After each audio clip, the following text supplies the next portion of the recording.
Hello everyone, আশা করি আপনারা সকলে ভালো আছেন। তো আমি আজকে এই ভিডিওতে আপনাদের দেখাবো difference type of tie for tight column. আসলে বেসিক্যালি টাইট কলামের মধ্যে আমরা কিভাবে এই স্টিরাপগুলো ইউজ করি অথবা টাইগুলো ইউজ করি। কলামে আসলে আমরা এগুলাকে টাই হিসেবে বলি। মিস্ত্রিরা অনেক সময় এই টাইগুলাকে চুড়ি অথবা রিং এইসব বলে থাকে মিস্ত্রিদের ভাষায়। তো আপনারা যেটা যেভাবে বুঝে নেন সেটা সেভাবে বুঝে নেবেন। আসলে আমরা এই টাইগুলাকে কোথায় কিভাবে প্রোভাইড করতে হয়, তো আমি এই ভিডিওতে সেটা বোঝানোর আপনাদের চেষ্টা করব। তো আমার এখানে প্রথম কন্ডিশনে আছে লেন্থ এবং ওয়াইড, দৈর্ঘ্য এবং প্রস্থ যদি 4 ইঞ্চি থাকে অথবা 4 ইঞ্চি থেকে যদি ছোট হয়, সেক্ষেত্রে আমরা সিঙ্গেল রেক্টেঙ্গুলার টাই ইউজ করব।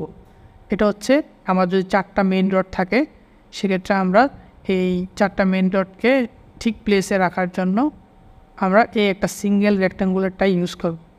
নাম্বার 2 হচ্ছে আমার দৈর্ঘ্য এবং প্রস্থ যদি 6 ইঞ্চি থাকে অথবা 6 ইঞ্চি থেকে ছোট হয়, মেইন রড যদি আমার 6টা থাকে, সেক্ষেত্রে আমরা এটাতেও সিঙ্গেল রেক্ট্যাঙ্গুলার টাই প্রোভাইড করব।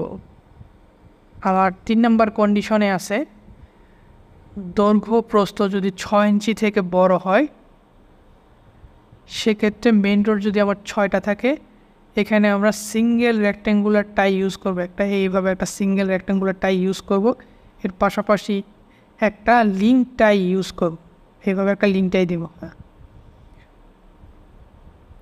অথবা আমরা এইভাবে আরেকটা ইউজ করতে পারি যে লিঙ্কটা একটা না দিয়ে যে পাশাপাশি 2টা রেক্ট্যাঙ্গুলার টাই, এইভাবে একটা রেক্ট্যাঙ্গুলার টাই দিতে পারি অথবা এইভাবে একটা রেক্ট্যাঙ্গুলার টাই দিতে পারি।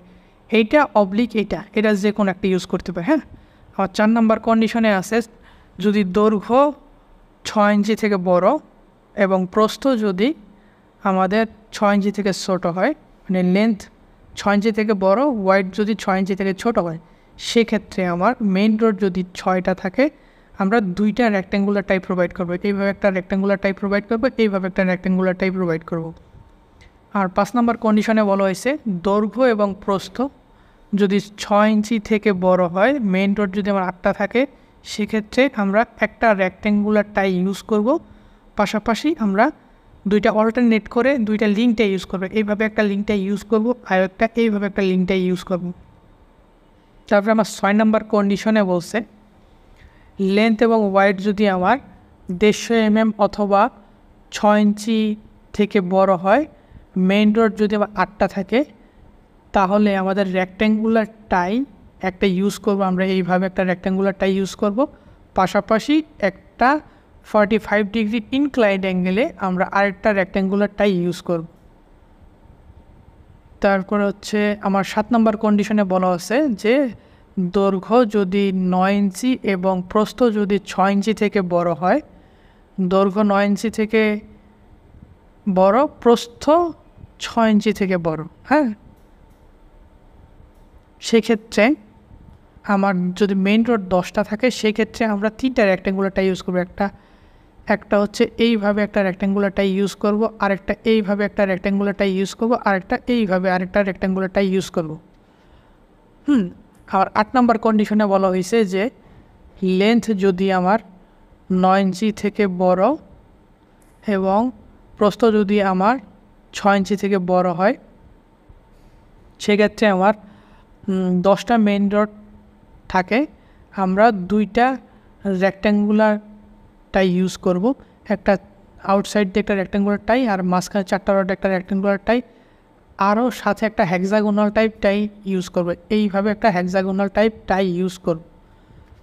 এই হচ্ছে আমাদের টাইয়ের কনসেপ্টটা, যে আসলে আমরা কোথায় কীরকম টাই ইউজ করব। আপনারা আশা করি এই ভিডিও দেখে বুঝতে পারছেন যে আসলে কোথায় কীভাবে টাই ইউজ করা হয়। বেসিক্যালি আমরা টাইগুলো ইউজ করি আমাদের কলামের মেইন রডগুলোকে যথাস্থানে প্লেস করার জন্য, দ্বিতীয়ত কলামের শেয়ারটা প্রতিরোধ করার জন্য আমরা টাইগুলো ইউজ করে থাকি।